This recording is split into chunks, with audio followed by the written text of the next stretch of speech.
अच्छा जी, डिस्कस करते हैं ब्रांचेस ऑफ केमिस्ट्री। तो सबसे पहले हमारे पास जो ब्रांचेस में केमिस्ट्री की जो है केमिस्ट्री की जो ब्रांचेस हैं उसमें जो सबसे पहली ब्रांच है वो है फिजिकल केमिस्ट्री। तो देखते हैं फिजिकल केमिस्ट्री में क्या लिखा हुआ है। Physical chemistry is the branch of chemistry which deal with the relationship between composition and physical properties of matter with the changes in them. It also deals with the laws and principles governing the combination of atom and molecule in chemical reaction. तो basically physical chemistry में हम क्या discuss कर रहे होते हैं? laws and principles, laws and principle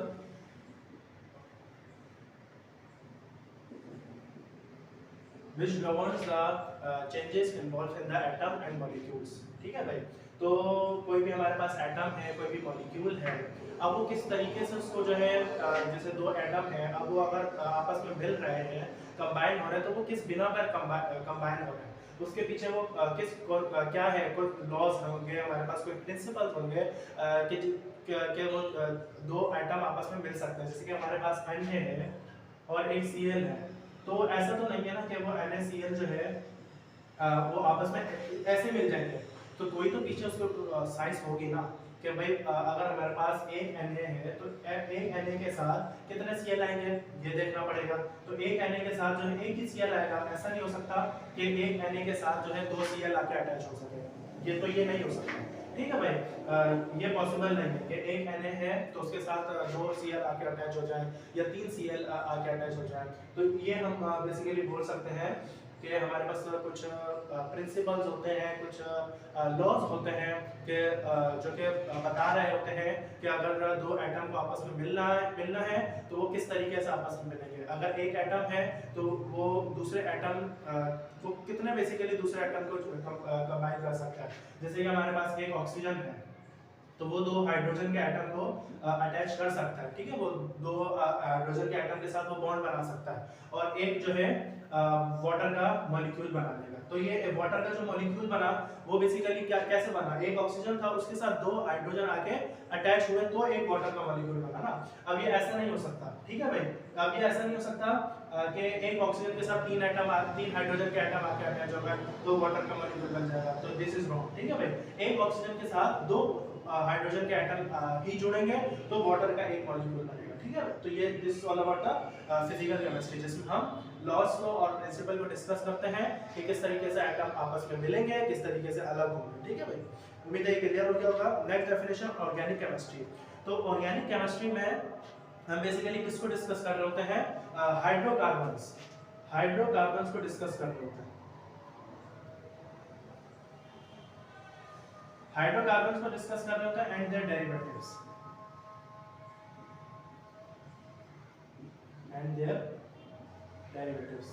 आसान हो गया, मैं उसके बाद थोड़ा सा कंटिन्यू करता हूँ।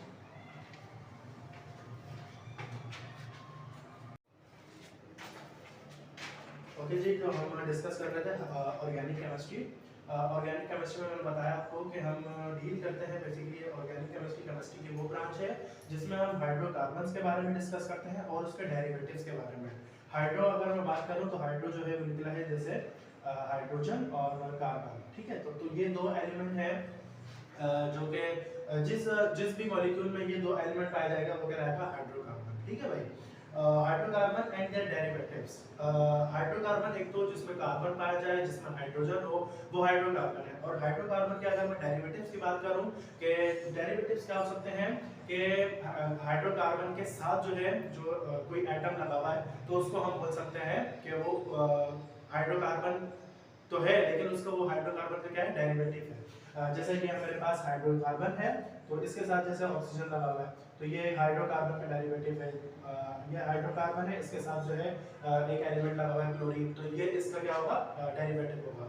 तो ऑर्गेनिक केमिस्ट्री में बेसिकली हम हाइड्रोकार्बन को डिस्कस कर रहे होते हैं और हाइड्रोकार्बन की डेरिवेटिव्स को डिस्कस कर रहे होते हैं। ठीक है भाई, तो जितने भी लिविंग ऑर्गेनिजम्स होते हैं, जितनी भी लिविंग थिंग होती हैं उसमें जितने भी कंपाउंड्स होते हैं तो वो ज़्यादातर बेसिकली उसमें बेसिकली जो है वो हाइड्रोकार्बन पाया जाता है। और भी नॉन लिविंग भी होती हैं, जैसे अगर हमारे पास मीथेन गैस वगैरह है, CH4 है। ठीक है, ये नेचुरल गैस है, मीथेन गैस है, तो ये इसमें ये हाइड्रोकार्बन है। तो ये जो है क्या है ऑर्गेनिक केमिस्ट्री में इसको हम डिस्कस कर रहे होते हैं। इसी तरीके से मीथेन के अलावा इथेन है, प्रोपेन है, ब्यूटेन है, ये सारी चीजें ऑर्गेनिक केमिस्ट्री में आती है। ठीक है भाई, ये थी ऑर्गेनिक केमिस्ट्री। तीसरी ब्रांच है इनऑर्गेनिक केमिस्ट्री। तो इनऑर्गेनिक केमिस्ट्री में क्या होता है कि कार्बन के अलावा जितने भी कंपाउंड होते हैं ना, कार्बन के अलावा, तो वो सारे जो हम डिस्कस करते हैं, उनके जितने भी एटम है, उनके जितने भी मॉलिक्यूल हैं, वो हम सारे डिस्कस कर रहे हैं इनऑर्गेनिक केमिस्ट्री में। जैसे कि ग्लास वगैरह की प्रोडक्शन है, सीमेंट वगैरह की प्रोडक्शन है, ठीक है, सीमेंट वगैरह की प्रोडक्शन है, और जितनी भी चीज़ें हैं जो कि कार्बन के अलावा हैं, वो सारी हम डिस्कस करते हैं इसमें इनऑर्गेनिक केमिस्ट्री। सही है भाई।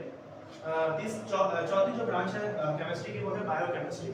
तो बायोकेमिस्ट्री नाम से पता चल रहा होगा, बायो यानी कि लाइफ और केमिस्ट्री यानी कि केमिकल्स।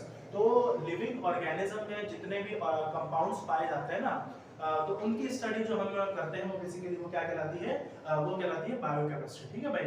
जैसे कि लिविंग ऑर्गेनिज्म में, प्लांट्स में, एनिमल्स में आपको पता है क्या क्या पाया जाता है, कार्बोहाइड्रेट्स हैं, ठीक है भाई, कार्बोहाइड्रेट्स हैं, और इसके अलावा जो है कार्बोहाइड्रेट के अलावा प्रोटीन्स हैं, फैट्स हैं, बायोलॉजिकल मॉलिक्यूल्स हैं, जितने भी सारे हैं, इनके बारे में जब हम स्टडी करते हैं तो हम उसको ब्रांच, कौन सी ब्रांच में डिस्कस करते हैं, बायोकेमिस्ट्री में। सही भाई। फिर हमारे पास है पांचवी branch industrial chemistry. Industrial chemistry भी आपको नाम से पता चल रहा होगा कि वो सारे कंपाउंड्स या वो सारे मॉलिक्यूल्स या वो सारे प्रोडक्ट्स जो इंडस्ट्रीज में बनते हैं, उन सब को बेसिकली हम डिस्कस करते हैं किसमें, इंडस्ट्रियल केमिस्ट्री में। ठीक है भाई। हमारे पास ऐसे केमिकल प्रोसेस हैं, वो इंडस्ट्रीज में हो रहे हैं। इंडस्ट्रीज में जो है डिफरेंट केमिकल प्रोसेस हो रहे हैं, और उन डिफरेंट केमिकल प्रोसेस के जरिए हमारे पास डिफरेंट डिफरेंट चीजें बन रही हैं। जैसे कि हमारे पास कोई ग्लास है, ठीक है भाई, डिफरेंट मेडिसिन होती हैं, वो अगर केमिकल इंडस्ट्रीज में बन रही हैं तो वो हम जो है वो किसमें डिस्कस करते हैं, इंडस्ट्रियल केमिस्ट्री में। ठीक है भाई। अच्छा, जो छठी ब्रांच है वो है न्यूक्लियर केमिस्ट्री। न्यूक्लियर केमिस्ट्री में हम डिस्कस कर रहे होते हैं बेसिकली रेडियो एक्टिव रेस के बारे में, ठीक है, रेडियो एक्टिविटी के बारे में, और जो है जितनी भी न्यूक्लियर रेस वगैरह होती हैं, तो वो ज़्यादातर हम जो है किसमें डिस्कस करते हैं, न्यूक्लियर केमिस्ट्री में। ठीक है भाई। अगर हम इसके एग्जाम्पल की बात करें तो आपको पता होगा डिफरेंट रेस होती हैं जो कि कैंसर वगैरह को ख़त्म करती हैं, या जो कैंसर वगैरह है उसको बिल्कुल माइन्यूट सा कर देती है। अक्सर तो जो है वो ख़त्म ही कर देती है। जो डिफरेंट रेस वगैरह होती है उसको हम यूटिलाइज करते हैं, डिफरेंट डिजीज का ट्रीटमेंट कर रहे होते हैं। इसी तरीके से जो है और हमारे पास डिफरेंट डिफरेंट चीज़ों में जो है न्यूक्लियर रेस वगैरह इस्तेमाल होती है। न्यूक्लियर पावर रिएक्टर है जहाँ से इलेक्ट्रिसिटी बनाई जाती है, तो उसको भी हम न्यूक्लियर केमिस्ट्री में डिस्कस करते हैं। और इसके अलावा और भी जो है डिफरेंट हमारे पास चीज़ें होती हैं। तो ये हमारे पास जो 6 ब्रांचेस थी। इसके बाद के जो ब्रांचेस हैं वो हम डिस्कस करते हैं आगे।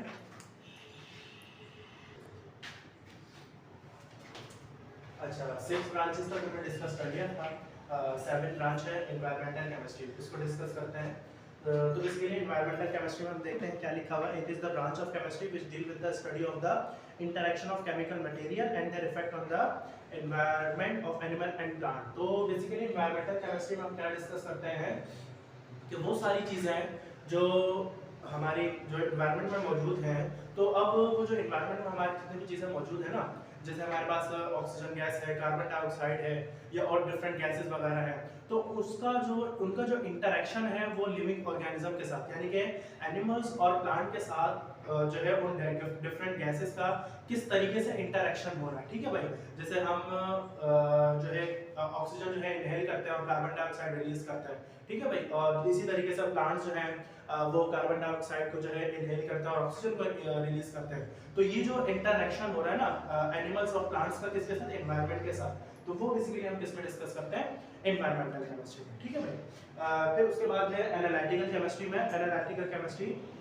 में क्या आ जाता है basically, analytical chemistry is the branch of chemistry which deal with the separation and analysis of kind, quality and quantity of various component in the given substance. अब जैसे मेरे पास कोई भी सब्सटेंस है, एनालिटिकल केमिस्ट्री में डिस्कस कर रहा है, कोई भी सब्सटेंस है, तो उसमें हम ज़ाहिर 3 चीज़ें देख रहे होते हैं। एक तो काइंड, जो किस किस्म की है, फिर उसकी क्वालिटी, कि अब वो जो मेरे पास कोई भी सब्सटेंस है, ज़ाहिर मैं उसकी क्वालिटी चेक करता हूँ कि वो भाई अच्छा है, बुरा है, अगर उसकी जो है वो किस टाइप की क्वालिटी है वो, अगर मेरे पास कोई ऐसा केमिकल है कि वो उसकी मैं क्वालिटी देख रहा हूँ, वो एसिड है, बेस है या वो न्यूट्रल सब्सटेंस है, तो ये सारी जो है हम प्रॉपर्टीज देखते हैं।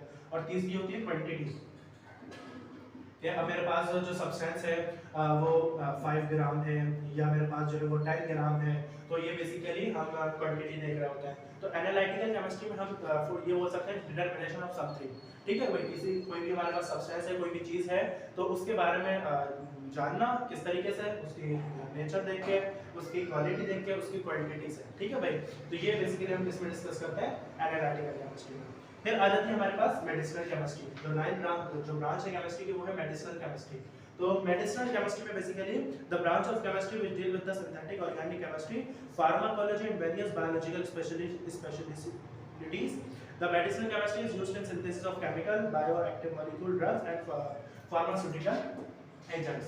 तो बेसिकली इसमें हम क्या डिस्कस करते हैं, pharmacology and different pharmaceutical products. तो हम बोल सकते हैं फार्मास्यूटिकल प्रोडक्ट्स।